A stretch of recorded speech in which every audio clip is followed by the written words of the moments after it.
পৃথিবীতে বাংলাদেশের এই জুলাই বিপ্লব, আগস্ট বিপ্লবটা গবেষণার কেন্দ্র।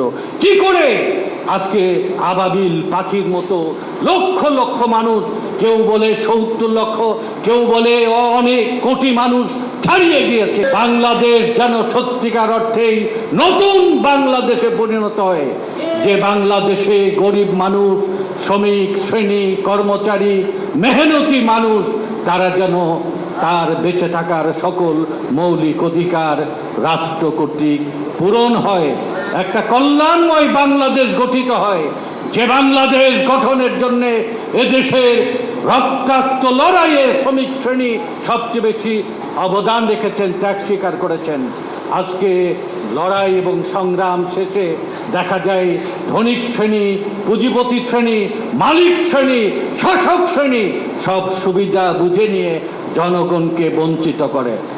18 কোটি বাংলাদেশে 12 কোটি ভোটারের 7 কোটি 35 লাখ যে দেশের শ্রমিক শ্রেণী, যারা আন্দোলনে শ্রমিক শ্রেণীকে হাতে পায়ে বেরিয়ে দেওয়ার জন্য যত চেষ্টাই করুক, গোকুলে তোমাকে বধিবে যে, গোকুলে বাড়িছে সে, আজকের সেই শ্লোক বাংলাদেশে শ্রমিক শ্রেণীর সংখ্যা যে ব্যাপ্তি লাভ করেছে, বাংলাদেশ এখন একটা বিপ্লব এবং পরিবর্তন অনিবার্য হয়ে দেখা দিয়েছে।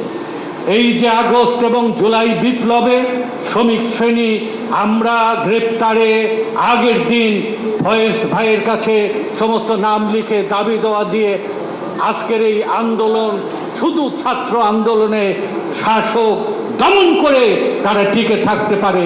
এই আন্দোলনে যদি জনগণ অংশগ্রহণ না করে, বিএনপি নেতৃত্বে 63 রাজনৈতিক দল সমর্থন দিয়ে সহযোগিতা করছে, এই আন্দোলনকে সফল করতে হলে শ্রমিক শ্রেণীকে, গরিব মানুষকে রাজপথে আসতে হবে, নামতে হবে। এই গরিব মানুষ রাজপথে বানের জলের মতো আসার কারণে দলে দলে মানুষের এই উত্থান ঢাকা নগর নতুন এক দেশ দেখেছিলেন। পৃথিবীতে বাংলাদেশের এই জুলাই বিপ্লব, আগস্ট বিপ্লবটা গবেষণার কেন্দ্র। কি করে আজকে আবাবিল পাখির মতো লক্ষ লক্ষ মানুষ, কেউ বলে ৭০ লক্ষ, কেউ বলে অনেক কোটি মানুষ ছাড়িয়ে গিয়েছে। সকাল 11টা, সাড়ে 11টা, 12টা পর্যন্ত ঢাকা নগরের পরিবেশ ছিল শান্ত স্নিগ্ধ। সেই পরিবেশকে আজকে উন্মাতাল বিপ্লবে পরিণত করলো গরিব মানুষ দলে দলে মিছিলে অংশগ্রহণ করে। আজকের এই পরিবর্তনের পরেও শ্রেণীগতভাবে যদি আমরা বলি, এই বিপ্লব এবং এই পরিবর্তনে শ্রমিক শ্রেণী যদি নেতৃত্ব দিত, তাহলে নির্দ্বিধায় বলতাম একটা সত্যিকার অর্থেই যৌক্তিক বিপ্লব ঘটেছে এবং বাংলাদেশে সত্যিকার অর্থে নতুন দিন রাষ্ট্রীয়ভাবে নিশ্চিত হবে। আমরা এই আন্দোলনের অংশীদার ছিলাম।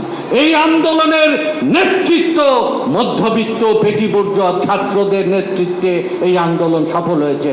রাজনৈতিক দল সমর্থন দিয়েছে, শ্রমিক, কর্মচারী, গরিব মানুষ সমর্থন দিয়েছে। সবচেয়ে বেশি রক্ত ধরেছে আমাদের, কিন্তু আমরা নেতৃত্ব দিতে সফল হইনি। এই সীমাবদ্ধতা, এই দুর্বলতা যদি আমি অনুভব করি, আমরা অনুভব করি, তাহলে আমরা এটা সংশোধন করতে পারবো। বাংলাদেশে 7 কোটি 35 লাখ শ্রমিক, কর্মচারী, গরিব মানুষের 1% হয় 7,35,000। আমরা সমস্ত শ্রমিক সংগঠন মিলে ঢাকা নগরে মে দিবসে যে সমাবেশ করি, সেই সমাবেশে আমরা কত মানুষ সমবেত হই, আমরা যে নেতৃত্ব দিই, যে শোষিত নির্যাতিত গরিব মানুষ আমাদের ডাকে কতটুকু সাড়া দেয়। আমাদের ডাকে যে সাড়া দিচ্ছে না, এই দুর্বলতার কারণেই আমাদের উপরে যত বৈষম্য টিকে থাকে। আমাদের কথা শাসক শোনে না, আমাদের কথা মালিক শোনে না, আমাদের কথা প্রতিষ্ঠানের প্রধানেরা শোনে না, আমাদের কথা মন্ত্রী এমপিরাও যৌক্তিকভাবে শোনে না।